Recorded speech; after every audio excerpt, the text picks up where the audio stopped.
This Week in Connecticut with Dennis House starts now. Welcome to This Week in Connecticut. Greetings, everyone. I'm Dennis House. The assassination of conservative political influencer Charlie Kirk, the reaction here in Connecticut.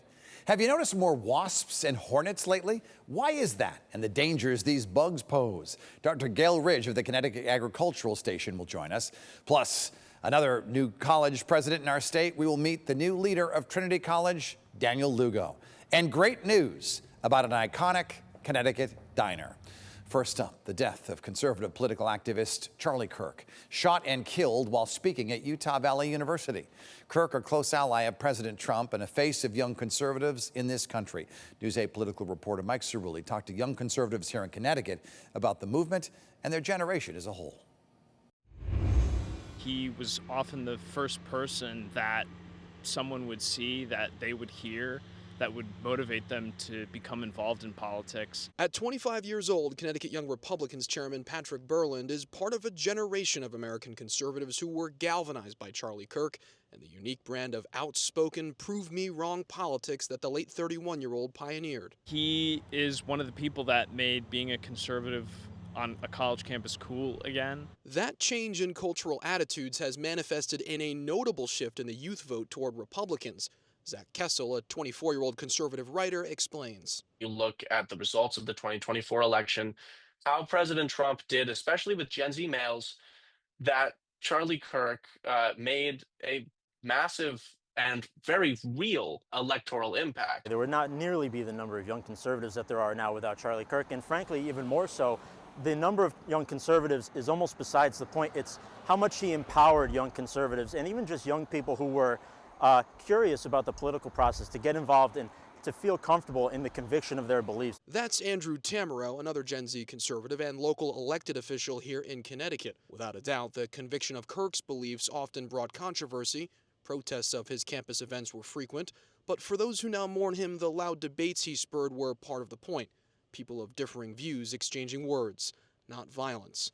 In a joint statement, the state's young Republicans and young Democrats both said what happened at Utah Valley University is unacceptable. We reject all forms of political violence. There is no place in our country for such acts, regardless of political disagreements. I'm Mike Cerulli, News 8. And this week, a big push to keep the Connecticut Sun in Connecticut. Attorney General William Tong announced he is launching an inquiry into rumors the WNBA is blocking legitimate offers. News 8's Ken Pierce tells us that includes offers that would keep the team here in our state.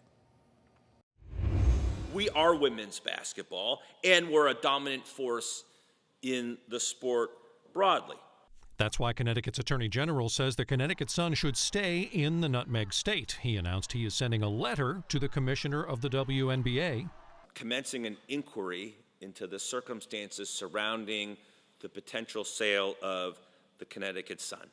The Mohegan Tribe is reportedly fielding two separate offers in excess of $300 million, but AG Tong says the league is blocking those sales. And I'm concerned that that they're doing so in a manner that might be anti-competitive and may violate state and federal rule. Tong says he is hearing the WNBA is instead demanding that the team be sold back to the league at a price far below its market value. Connecticut's senior U.S. Senator is also investigating what the league is doing. The kinds of interference that we're seeing from the WNBA, it's blocking and obstructing potentially the state of Connecticut in these well-founded efforts to keep the franchise here. Governor Lamont is also floating the idea of the state buying a stake in the team by investing state pension funds. Republicans are hesitant about that, and it's separate from the Attorney General's inquiry. Tong says he simply wants to see some paperwork. The Attorney General of the state, of the jurisdiction in which the team is asking questions. That's all this is, asking questions. But if the league tries to take the team away, Tong says the state will fight to keep it with everything it has. I'm Kent Pierce, News 8. And when we come back, yellow jacket hornets. You seeing more of them? They are on the rise across Connecticut.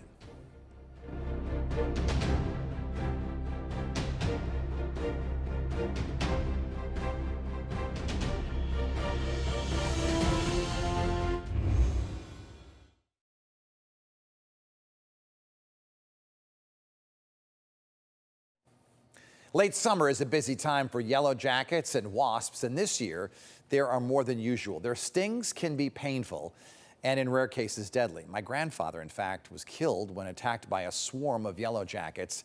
I sat down with an expert this week to find out why there are more of these pests this year, and she brought some props to explain. With me now is Dr. Gail Ridge of the Connecticut Agricultural Experiment Station, and she's here to talk about hornets and all sorts of fun topics like that. Dr. Ridge, good to see you here. Thank you for having me. So I'm getting over a lot of my fear here, sitting next to, but this nest, what kind of nest is this exactly? This is actually a yellow jacket nest with a false name. It's often called the bald-faced or white-faced hornet, but it's in fact a very aggressive yellow jacket and has a great deal of energy. And this has probably had about 3,000 individuals to build this over one summer. 3,000? Yeah. And what is it made of? It's made of masticated wood. These wasps will go around and find exposed wood. And if you can see, it's beautifully scalloped. It's a work of art. And then they chew the pulp, and then they slowly sculpt it into this nest. So this is made of hornet vomit, essentially. Or hornet chewing gum. Hornet chewing gum. Why is it that we're seeing so many of them now? Consecutive mild winters. More queens that were mated in the previous year survived the winter. And so they've done very well for themselves. So what kind of hornets do we have here in Connecticut? I want to hold this up because I know this is an example of some of them. The central insect is actually the European hornet. Okay. That's been here since the mid-1800s. That's the ones we see most of the time. Actually, they're very shy. Oh, are they? Okay. Fairly small. So what is the most common one? The yellow jacket? The yellow jacket on the left, which is known as the bald-faced hornet. That's the aggressive one that most people run into. And then the one on the right is often mistaken for the northern hornet that was trying to make an inroads into Washington State and Western Canada. I want to talk about the danger of these because my grandfather, as I told you, was killed by yellow jacket hornets back in 1953, and he lived for about a day. And he was stung thousands of times, they say, because they keep stinging you. How dangerous are these, and how common is it to get stung, and how common is it to die from it? I know it's somewhat rare, right? Yeah, medical care is very swift. Nowadays, yeah. Nowadays, yeah. With these three, the one on the right is a solitary. She's the cicada killer, and they're large because they hunt cicadas in August and early September. European hornet, fairly quiet, very docile. And then the eastern bull-faced hornet, yes, very aggressive. And we have about 16 species of yellow jackets in Connecticut. Some are in the ground, some are up in the air. And they have variable temperaments. Often the ones that are in the ground are very aggressive, small, and their stings are pretty potent. Yeah, you know, a lot of the times they build a hive in the ground, right, in a hole. Yep. Why is that? Because those are the most dangerous because you can step on them and not even know it. Yeah, or if you're mowing, suddenly you've got, all these insects flying around you going after you. And what is this here? That's the northern giant hornet, which tried to make inroads into Washington State, and the cicada killer is somewhat similar to it, and so many people made the mistake of thinking that they had the northern hornet here on the East Coast. Let me ask you this, because of the changing climate and these warmer winters, these more mild winters, and they're drier too, are we attracting new species from southern climates? Yes, we do have the southern yellow jacket that's trying to establish in New England, and that's a southeastern yellow jacket. So yes, we're seeing this with ticks. There's 3 new species of ticks in the state. That's right. We've been reporting on that. Yeah. What is in your toy box here? What else? In my toy box. Okay, in my toy box, if you can see, this is the internal structures. And this is remarkable engineering because this is genetics. They don't go to university to get an education in this. So the inside of this big nest here is this? Is this comb, Wow. yeah. And inside each comb there will be a larva that is pupating and then about to become a daughter. They're all females. So bees obviously make honey. Honeybees, yeah. What do wasps and yellow jackets make that is useful? They're predators. They're just predators. Yeah, predators. We're having a flush of spotted lanternflies, and the yellow jackets are hunting them down. So they are killing them. Killing them. They are natural biocontrol. So if you have a yellow jacket nest that's not going to be interfering with the way you live, or any kind of threat, leave them alone because they keep down pests. A healthy nest can bring in over 250 flies an hour. Do they have memories, these hornets? Like, let's say that you go out one night and you spray them with the hornet killer and you don't get them all. Do they know who did that? They can. Yes. And the next morning they might come after you? I had a case. I don't want to scare people, yeah. but No. There was a man who ran over a nest on the lawn, and the yellow jackets remembered him, but wouldn't bother the wife or the children. Interesting. So if you have one of these in your yard or attached to your house, what should you do? If they're up high, like they're over 20 feet high, their flight line will go right over the top of you. There should never be a problem. But if they're tucked on close to a garage and there's going to be some kind of disturbance, then you may have to address it. Most of the time they'll learn you, and they'll actually just leave you alone. You become part of the environment. Can they get in your house, build a nest in walls and attics and things? Yep, there is a yellow jacket known as the German yellow jacket, and they prefer going into people's homes. And we have that here. Yes, we do. It's one of the 15, 16 species. How would you characterize the summer of 2025 in terms of how bad the hornet situation is compared to previous years? It's heating up. Basically, they've been minding their own business, constructing nests and building their populations. But as we transition into the fall, we're going to see a lot more interaction with people because they're changing their biologies. They're going to get a little more aggressive because they're now, in effect, kind of winding down their biology, and they're producing reproductives.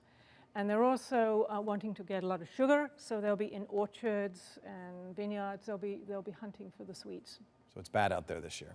We're going to be busy, yes. We're busy. All right, Gail Ridge, Dr. Gail Ridge from the Connecticut Agricultural Experiment Station. We appreciate you coming on the program. Thank you very much for having me. Thank you.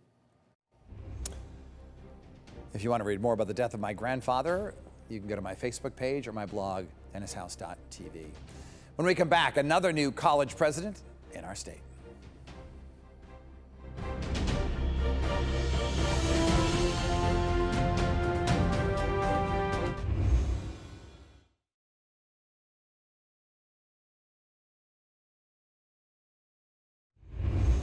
And with me now is the new president of Trinity College in Hartford, Daniel Lugo. President Lugo, good to see you here on the program. Dennis, thanks for having me on, and thanks for all of your support of Connecticut higher education. Well, we love Trinity College, and we love interviewing the college presidents because you learn so much about the future. What is your vision for Trinity as you take over? Well, I'm so happy to join Trinity at a time where we're really thriving. We just finished a year where we had our largest fundraising year in college's history. We sit on a 202-year legacy of excellence in the liberal arts college model.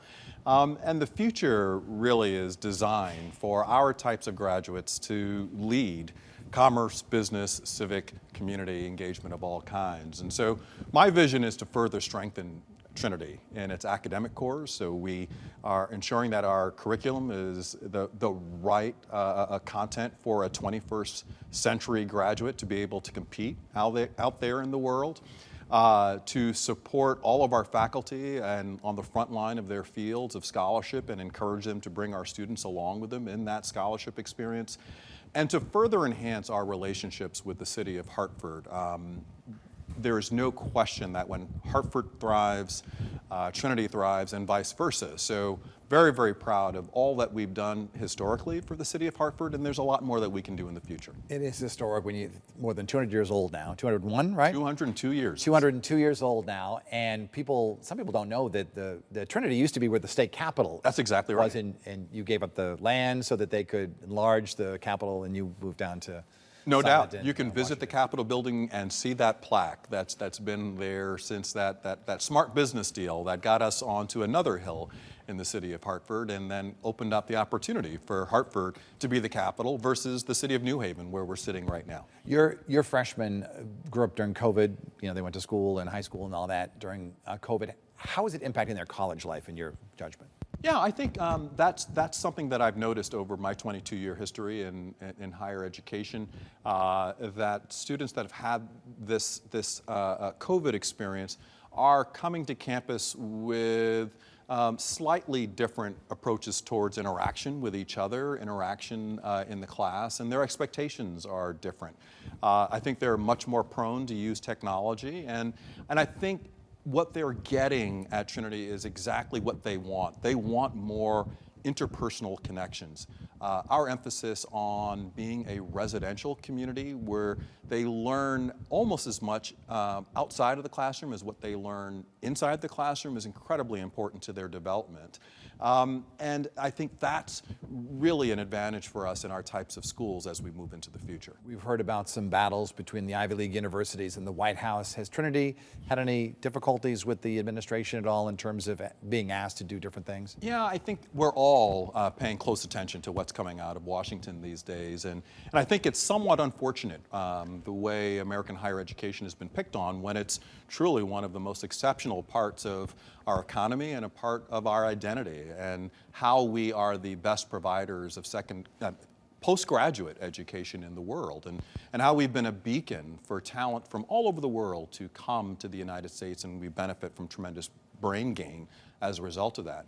Fortunately, Trinity hasn't had as many direct challenges in terms of the finances. We're not like Brown or Yale or Penn, and so we don't have hundreds of millions of dollars tied up into federally funded grants.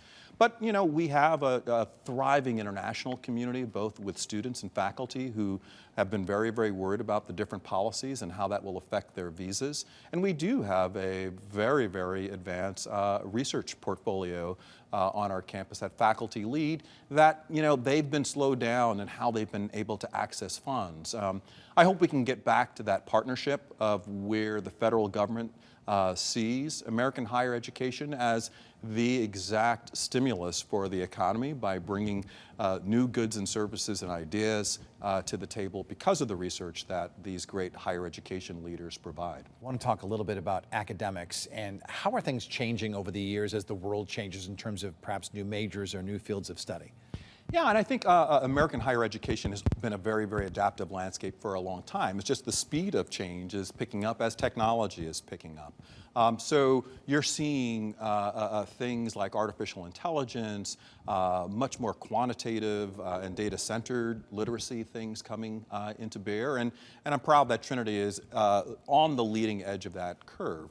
But at our core, I'm very, very proud of the evergreen nature of what you get out of a liberal arts learning environment that is truly emphasizing using all of the different multidisciplinary approaches towards solving complex problems. I firmly believe that in a future that will be dominated by artificial intelligence and by computation. The expertise that we provide with our students and our graduates to discern between good information and bad information, to be the creators of the prompts that will inform the AI, are going to really put them in a position of leadership that's going to be truly masters of understanding the human experience, which will be the most needed expertise in our future economy. I want to talk about athletics. Rich athletic history. No question. At Trinity College, one of my friends is in the Hall of Fame, Lindsay Davidson Page, by the way. All right. Give her a shout out right here. So let's talk about where you see athletics going in the future. Yeah. Things you want to add, things you want to improve. Well, you know, I think that's American higher education and athletics, you know, go hand in hand, right? I mean, it's apple pie, right? To the complementary forces there, and I'm so happy to be at Trinity College that gets the student athlete experience right. I've worked at all three levels of NCAA Division I, II, and III competition, and the NESCAC conference and Division III gets it right at Trinity. Our student athletes are students first. We've got valedictorians and salutatorians that are from our varsity rosters. And we compete, right, on the field, in the pool, on the ice, and we win. We got 3 national championships last year.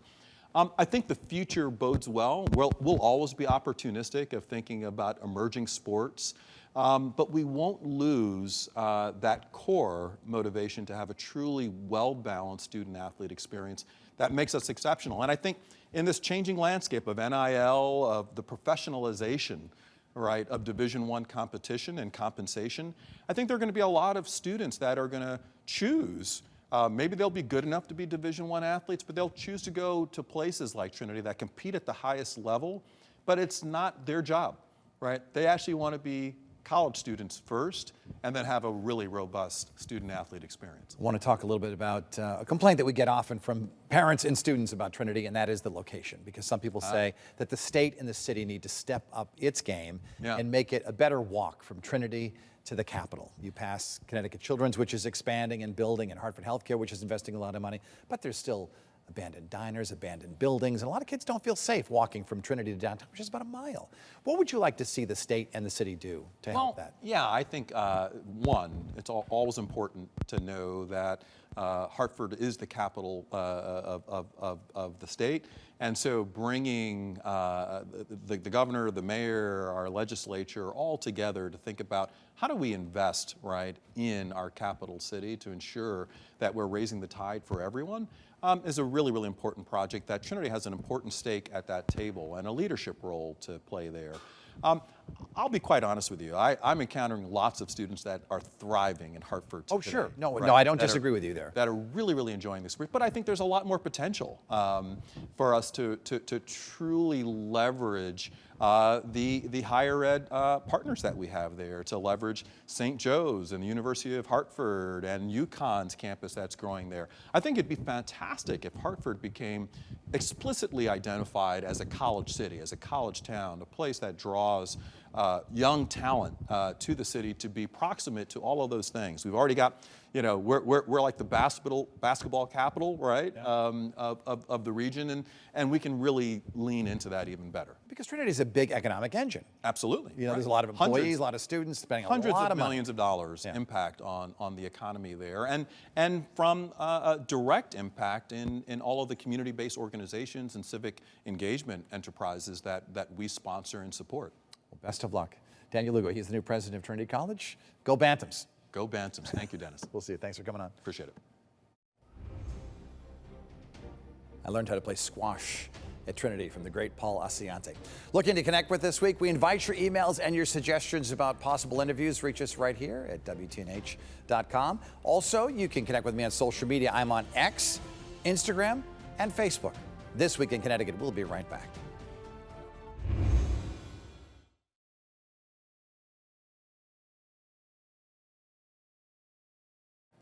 Finally today, I love history, and I love when history is saved. A year ago, we reported that an iconic diner was going to close, be sold, and make way for a fast food drive-thru.